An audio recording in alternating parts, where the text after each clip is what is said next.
probably back there laughing at my white ass. About to get sunburnt. So I'm standing up at the front now. I get a much better view. Hopefully we don't go overboard. So anyways, if there's any reports in the Philippine news about stupid American tourists, small time social media influencer goes overboard, it wasn't me. Just, it was somebody, but it wasn't me.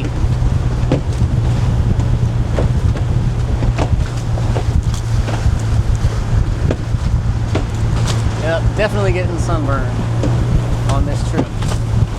So, I hate having to wear hats. That's probably going to cost me dearly after today. Woo!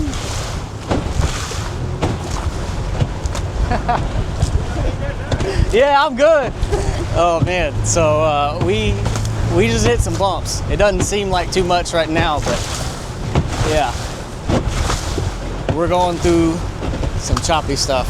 Okay, all right. There's another village over there. I don't think he wanted me to stop at the village too much. I don't know what he was worried about. Maybe they don't want tourists over there, so we'll see. I don't know, but very curious about the villages. It looked like they were trying to start a house way up there at one of them. It's very, very far in the back. It's obviously easier for me to see in person. Alright, so we're hitting some more turbulence. I'm gonna need 2 hands. Pause. So I'm gonna take a break, come back in a little bit.